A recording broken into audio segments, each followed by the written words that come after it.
So just warning you, for those who have a tendency to have a slightly nodding head, it's 25 minutes. But stick with it, because I think it's well worth listening to. So let's press the button and see what happens then.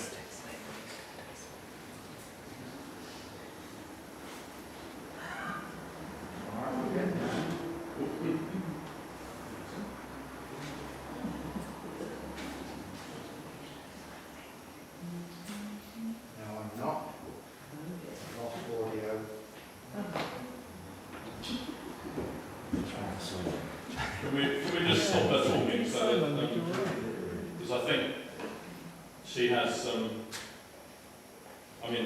what I'm saying, Jack, let's go back to the beginning when we get sound. Yeah. Because that's the only time she mentions the Bible verses.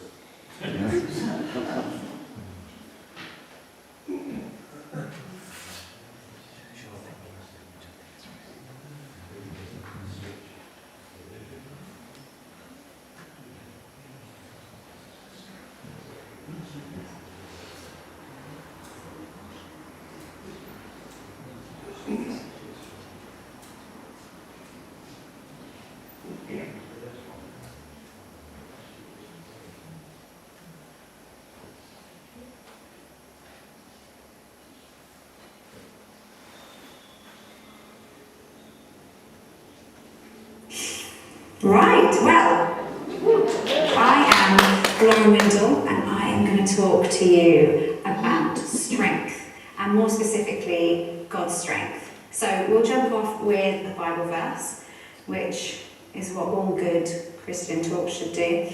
So I'm reading from Paul's letters to the Corinthians. This is 2 Corinthians 12, 7 to 9, and what flavour? I have got NIV. So, therefore, in order to keep me from becoming conceited, I was given a thorn in my flesh, a messenger of Satan to torment me. 3 times I pleaded with the Lord to take it away from me. But he said to me, "My grace is sufficient for you, for my power is made perfect in weakness. Therefore I will boast all the more gladly about my weaknesses, so that Christ's power may rest on me." Amen. So I've seen enough sort of Christian speaking and church sermons to know that preachers love to do like some sort of practical illustration, and I was thinking of showing you like just how weak I am by bringing in some sort of like pull-up bar so that I could demonstrate that I have the upper body strength of a sparrow. But I just thought, rather than humiliate myself in this sort of public way, I'll just tell you that that's the case. I have no upper body strength. I had to ask somebody else to adjust the lectern sitting in front of me. Other things I struggle to do are particularly sticky jars, reformer Pilates, absolutely no way, and helping people move furniture. I'm often not invited for those kind of things. But it's not just physical weakness that I can see in myself. I know that I have a tendency to make myself overbusy and then to expect other people to exercise grace with me when I'm irritable. I can turn away from healthy routines that I know feed me and my emotional, spiritual, physical development. I can get anxious about things that I really shouldn't. But when I think about those things, they feel like character defects that I can kind of work on. They feel like splinters that are removable. They don't feel like a thorn in my side. You know, they don't feel like this sort of torment, these tools for torment that Paul talks about. So I wanted to look a little bit more in depth at what Paul actually means when he says about this thorn. Because actually, I don't know, I had some roses recently, and you can really easily snag your skin on a thorn, and it's not the end of the world. You know, he's really going on about this thorn, and thorns are kind of small, they're an irritant, they scratch, they're not like debilitating. So I'm going to say something now which is a bit of a turn of events, because I definitely never thought you'd hear this line coming out of my mouth, but I've referred to the original Greek. And actually, the word thorn that Paul uses, that we've translated to thorn, could also be translated to stake. Stake as in a piece of wood with a spike on the end. So not like a tiny thorn, like one of those things made popular by like Buffy the Vampire Slayer and other shows that my mum wouldn't let me watch. But you can imagine something that size sticking into your side. That's not just an irritant that, you kind of bothers you. It's debilitating. If it's left there, it will stop you from moving. It will hold you back completely. So Paul doesn't specify what the stake, a thorn in his side is, but there's plenty of speculation. Could it be lust? Could it be maybe depression or mental health struggles, or maybe an actual physical problem that he had? We know that he was arrested and beaten and put through some extreme violence. Maybe there was actually something that physically stopped him. I think it's really good that Paul didn't specify, because we can tend to hear someone's story, and if their affliction isn't our specific affliction, we can write it off. So by not specifying, Paul leaves that open for all of us to see that in ourselves. And I know very clearly what the thorn, the stake, in my side would be, and it's not those kind of character developments, of which, there are plenty, and I will deal with those with my therapist at a different time. But actually, I am in recovery for drug and alcohol addiction. I have been clean and sober for the last 7 years, and I remember, like it was yesterday, the debilitating force that, and it was active in my life, had. So I'll tell you a little bit about it. I was raised a Christian by my mum and taken to church, but I didn't get on with it. And when I was given the option to stop coming, I went for it. So at about 13, I stopped going to church, and probably would have nominally called myself a Christian, but made no attempt to build a personal relationship with God through prayer or through the Bible or community in that time. But I did build a great relationship with alcohol.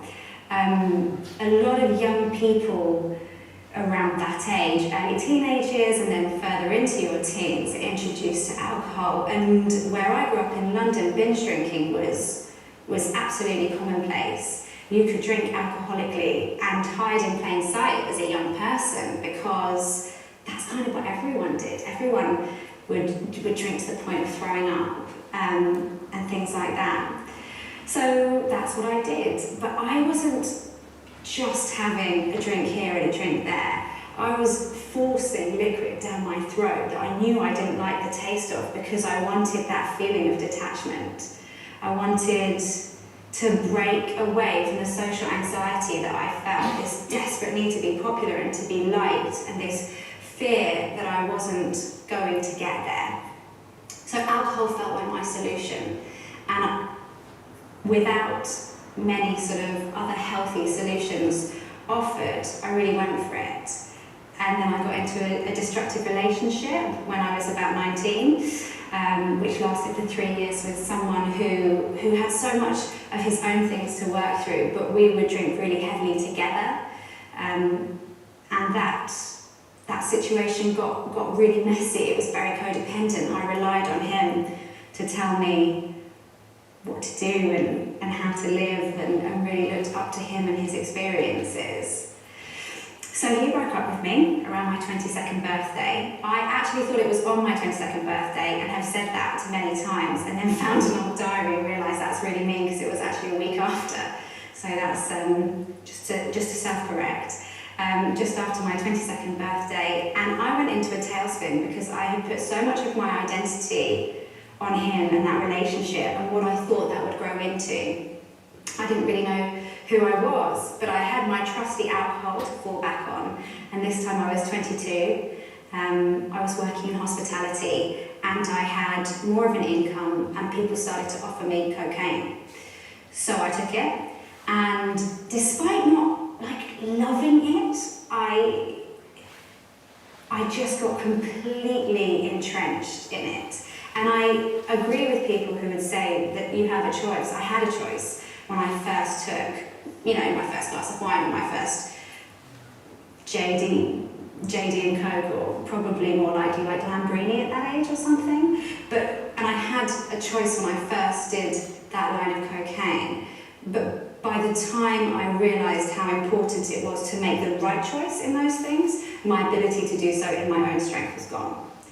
So I was in a position where I wasn't connecting with the friends who looked after me well, and who cared about me, and I was prioritising people who would drink and take drugs with the same veracity that I did, because I didn't want to be challenged on that behaviour. So things got increasingly out of control, and it only took 2 years for me to be in a place where I wasn't washing properly, and I had numbness in my fingers and toes from the alcohol. I got floaters in front of my eyes, nosebleeds from the drug use, memory loss. I couldn't sleep a lot of the time, and I just felt desperate. I actually thought that it would probably be better if I were to die than to continue living as I was. Which is horrific, but actually what felt worse than the idea of dying was the idea of spending the next 20 years continuing on that path of sort of self-hatred and self-destruction when I felt like I had no way of pulling myself off it. But I was kind of resigned to it until my sister, who stayed in church. I don't know if you've heard of a prodigal son story, but she's the one who stuck around while I went wild. And I confided in her, and she took me to church, and she moved me in with her, and she encouraged me to leave my job, which was proving to be a bit toxic. And then a little while after that, I had managed to sort of pull back from drugs and drinking, but not completely, and I did not get the church thing at all. I remember saying to her, I get it, I get why it's important to you, but I don't get it. It's not in my heart. It makes sense, moral people doing good things, and I love the homeless stuff and the outreach, but it wasn't for me, which was really hard for her to hear. But I eventually was approached by friends and told, you've taken some good steps, you've told us where you're at, but you're still going down a really destructive path, and we need you to go into recovery meetings, which is something I did, and I thought it would be funny, and I thought it would be an opportunity to hear, other people's deep, dark, horrific addiction stories, almost just like a voyeur or someone watching like an extreme Louis Theroux documentary. I was there, I was ready, but I just cried. I just cried because I related so much to everything that they told me, and I saw something in these people who had managed to achieve sobriety that I knew I was desperate to have, from that state of feeling so powerless. And they started speaking about this higher power, and they said, it was up to me what I saw that as and how I related to it. As long as I knew it wasn't me, that was the key. And I thought, well, I've been to church, I'll just turn up at a church.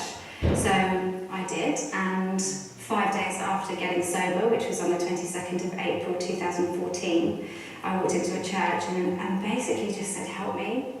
And I was walked through a prayer to hand my life over to Christ, which I didn't get at all, but I was like, sure, if this vicar needs it, he can have it. And they supported me, they took me under their wing, and they took me into a women's Bible study. And between that and the support I got from other people in recovery, my life completely changed. So that's kind of my story of addiction. And that's kind of why I relate so much to this thorn or let's say steak, because Thorn really does not illustrate it properly in Paul's side. In terms of recovery, recovery was a process for me. I work the 12 steps of recovery, which is something that a lot of people might already be familiar with. It's introduced through AA in the 1930s, but it's really steeped in biblical principles. I think that if you're not a part of a recovery process or program or group, it can almost sound like this sort of weird, culty, mystical process. It's not at all. It's 12 very simple, very practical steps that encourage people to make really positive changes in their lives. So those steps are, 1 to 3 are about identifying and submitting to God, your higher power, Jesus. And then 4 and 5 are about recognizing where life has taken you and taking inventory of those things, of those fears, of those harms, of all of those things that you have experienced. And 6 and 7 are about picking out the character defects that are apparent through your lived experience and handing those to God, saying, God, you can sort this. 8 and 9 are about apologizing and making amends where you've wronged people. 10 and 11 talk about taking these practices forwards into our everyday lives, taking stock of what we've done daily and making sure we make amends straight away, and also connecting with God and taking time for prayer and quiet time and Bible and all of those things. And then step 12 is about handing that message on to someone who's still suffering. So I want to focus in on the idea of the sort of steps 1 to 3, the submitting to God in recovery, because that is so important. And I think when people used to talk about submission, I used to think of it as like this kind of abstract thing, like I think I'm doing it, but I don't know if I'm doing it. Do I need to get on my knees? What words do you use for that? Like, it all just felt a little bit like wishy-washy, like, oh, just give it to God. Like, but what does that actually, how do I give it to God? What does that look like? And I think the first step in doing that is knowing that you need to. And I'm at an advantage here. Probably the only advantage that I may highlight to you guys here is that there's no doubt in my mind that I need to submit to God, because I tried to take control myself and it was disastrous. And I see this, I run a recovery course with people in my church, and I see people who come in with something that takes up all their headspace, takes up all of their thoughts, and it's horrible, but they still have this feeling that they can take control of it. Like maybe they're drinking, or particularly with food, or maybe with pornography. They think they can sort it themselves. Whereas if I get someone who comes in who's a crack addict or heroin, they're so much more open to the idea of handing over. And I would love to encourage you to acknowledge that God can do this better than you can, that it's worth handing over to Him before you're there, before you're in that rock bottom place where there's absolutely no question, of course you can't do it, you've proven that. Do it before, acknowledge that weakness in advance. I think also when we're in a place where we are struggling with something like addiction or like any number of other things, we think we just need to push a little harder. We just need to fight a little bit harder. We just need to hit that milestone or get through this day, and then we can regroup and then we can do it. And that's not what God is saying. I found for me, one of the most encouraging lines that people say in recovery circles is that we found freedom when we stopped fighting. When we stopped trying to push for ourselves. And that, my experience of addiction was that it was bad me versus good me, and the battle raged on and on and on. And it's exhausting to be fighting yourself to make a good decision for yourself, but knowing that ultimately 9 times out of 10 you lose, and the shame and the pain that comes with that afterwards is horrific. It is literally what Paul said in Romans 7, this is verses 15 and then also 18 and 19. It's the tongue twister verse. For I do not do what I want, but I do the very thing I hate. For I have the desire to do what is right, but not the ability to carry it out. For I do not do the good I want, but the evil I do not want is what I keep on doing. It's that, but it's Groundhog Day. Because that's all it is. It's the longest battle. It's Lord of the Rings. It's a never-ending battle. And actually what I found is when I stopped fighting, that's when I made progress. It's not about getting stronger. I didn't wake up this morning and fight bad me to drink and take drugs. I just don't entertain battle anymore. I don't get in the ring. I send Jesus in instead of me. What I've learned is that when I fight, I lose. But when I let God fight on my behalf, I win. And again, I don't want to leave you with wishy-washy things. So practically, what does that look like? When the conversation starts in my head, I say, no. I am not going to debate whether or not I'm going to do this. God, take this. Take this conversation. You have it. You fight for me. I know because I've tried and I've lost so many times that you're the one who has the strength to do this for me. And I pray that. And God has always shown up for me when I truly meant it, when I truly handed that over. So, you may have noticed that earlier I described myself as a recovering addict, not recovered. And people find that quite surprising. I'm 7 years in, I'm on solid ground. I feel like that kind of obsession has been lifted, but I still wouldn't describe myself as recovered. And that's because, for me, when you are recovered from, those sort of alcoholic tendencies, that would mean that you would be perfectly capable of moderate drinking. We could go for dinner and I could have a glass of wine and it wouldn't take up all of my headspace, that it was just one glass of wine, and where was I going to get another one, and will the waiter be coming round, and are they going to still be serving by the time I need my second glass? That it would just be moderate and enjoyable, like I'm aware that many other people experience alcohol, although I don't understand it. I don't believe I'm there. I believe God can take me there. Don't get me wrong, God can raise the dead, he can do anything. But I do not believe that God has removed the thorn in my side to the extent that it was never there. I believe that he has taken it and allows me to walk with greater strength with it there. And I'm in awe of a God who can take something so dark and make it so beautiful. Therefore, I will boast all the more gladly about my weakness, so that Christ's power may rest on me. That's the end of that verse we started with. So Corinthians 12, verse 9. So here I am, I guess I'm boasting.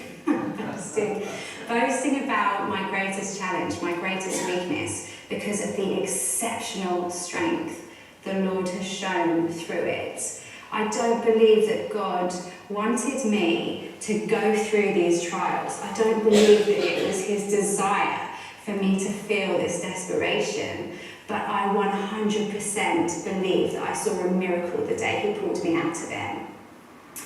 And if there was like a pill, quite a lot of people ask me this question, if there was like a pill you could take and there'd be no alcoholic, no addictive tendencies in you anymore, you would be free to, drink or not drink or whatever you wanted, would you take it? And I'd say no, because walking with this stake, with that inability to do something in my own strength, reminds me of the perfect power of God's every day.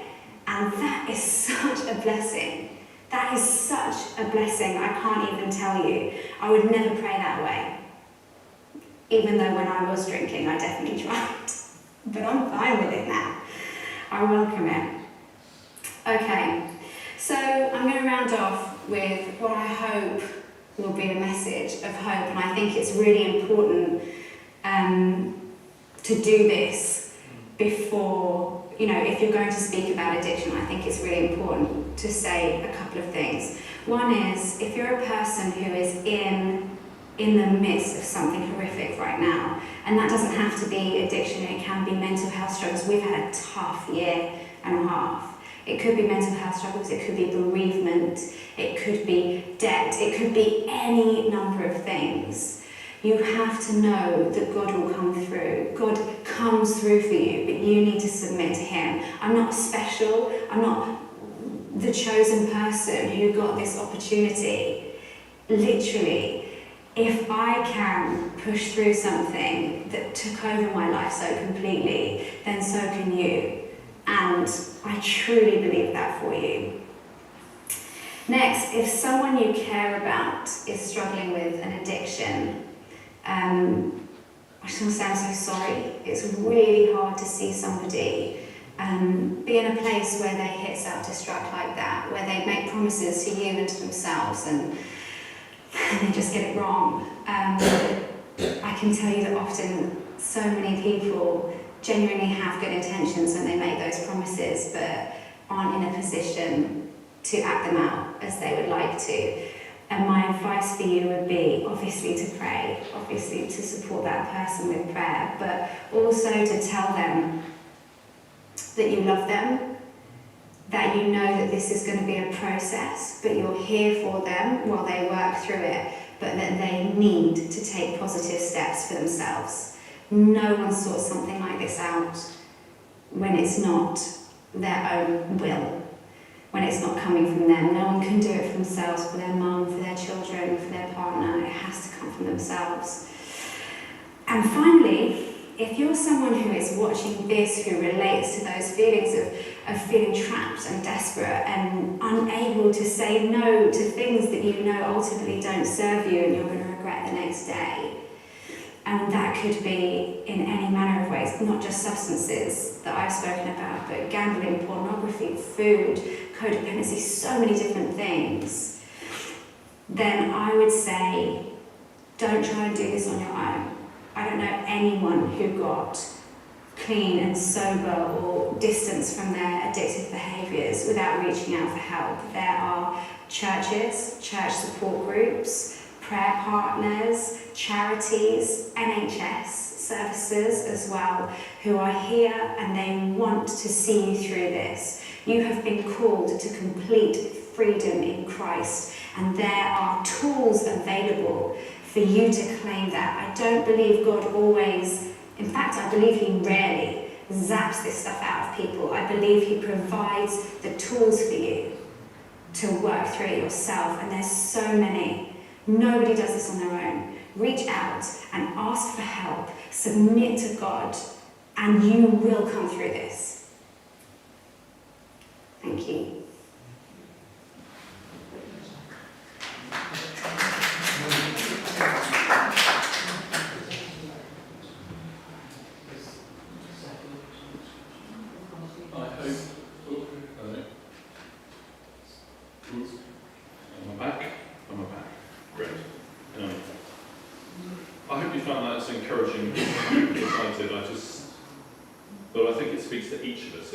Whatever level we're at, it's not about substance abuse. It's just about us having stakes in our side, if you like. And I suspect that each of us will have heard different things listening to that. So just to kind of pick up on her final point, if you're in the midst of something horrific, you need to know that God will come through. And I guess tied with another part of her talk, and that He can do this a lot better than you can. And if you're caring for somebody who's struggling, then tell them that you love them. Tell them that you know that it's a process. And if you're struggling with these feelings of desperation, I think for me this is the biggest one. Don't try and do it on your own. There's something in us that tries to hide what we're struggling with from other people. It goes all the way back to Brené Brown, who just says, if you saw me as I really am, you'd hate me. And the reality is that actually if we show each other what we're really like, it makes us love one another more. So if there's a voice in you saying, wow, if you knew what I was like, you'd back off. It's not true, because actually we're attracted to each other's vulnerabilities because we realise that we're more similar than we thought. And there's lots of help about. I just installed an app on my phone this week from the Sanctuary Mental Health people, and there's a kind of game that you can play on it, which is just a way of starting to talk about mental health things and all sorts of things. So I would just say, we'll pray in a minute, but if you would like someone to pray with you this morning, then after the service, when you come down the front, and it may be that you're coming to pray for yourself, or maybe you're coming to pray for somebody else, and we will find a way of not getting too close and praying with one another. So in a minute, we'll sing a final song. It's my trigger to my musicians. But let's just pray for a moment.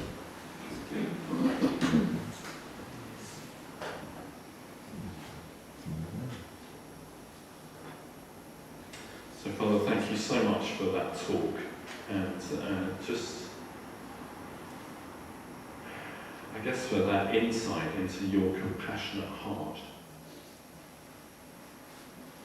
and for that confidence we can have that even if the journey seems incredibly long, that you will bring us out the other end.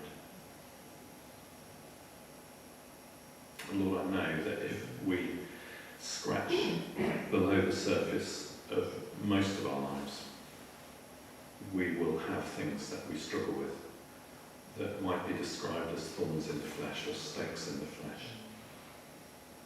Thank you for the maturity of Lauren to say that actually she wouldn't have it any other way, because this way she sees the power of God. So Lord, give us that understanding of what you're up to in each of our lives.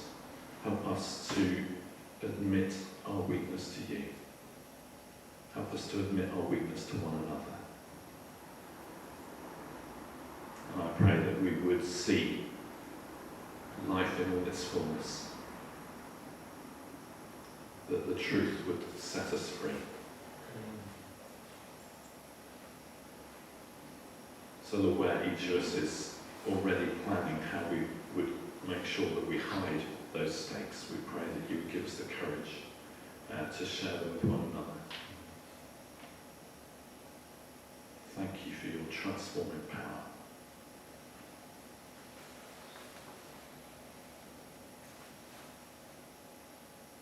Maybe just in the quiet, let's take a moment to pray, either for ourselves or for somebody that we are loving and caring for in a struggle.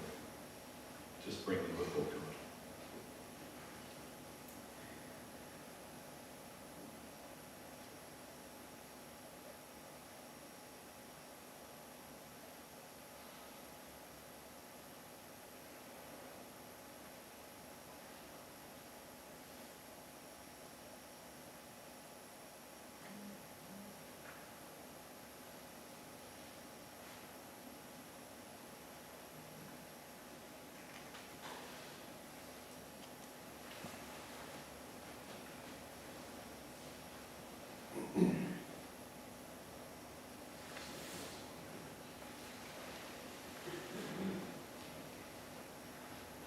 Let's stand.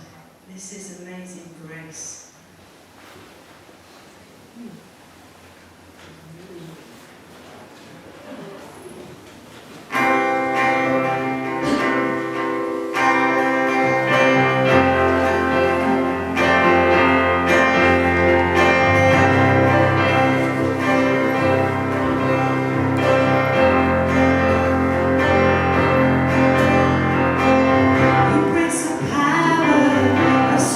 Darkness, whose love is mighty.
services, and then we'll pray and head out.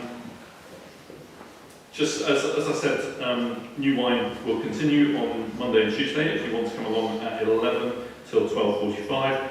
What I didn't realise was there's two talks. You get two for the price of one. So one is kind of following through a theme, and one is somewhat more random. So that's Monday and Tuesday.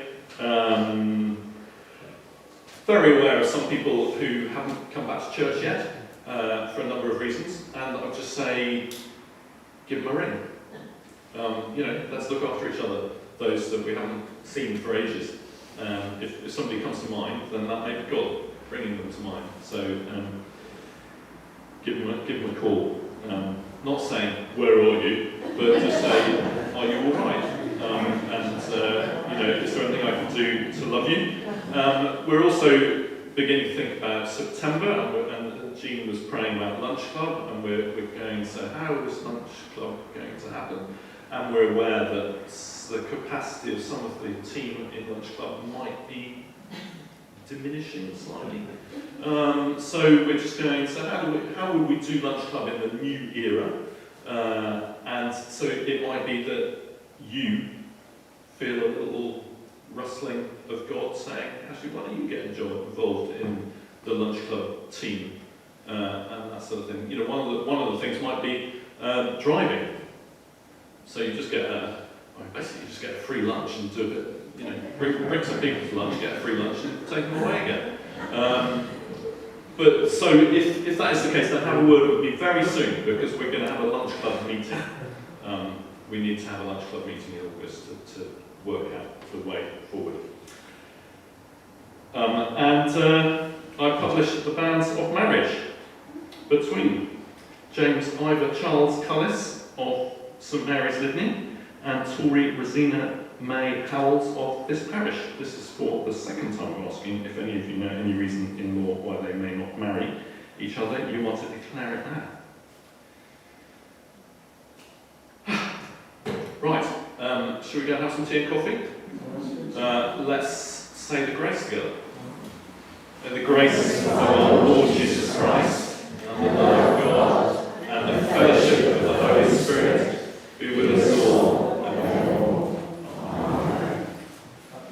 And if you would like to pray for somebody else, or you'd like to pray for yourself, come on down to the front in a few minutes once Keith got back away.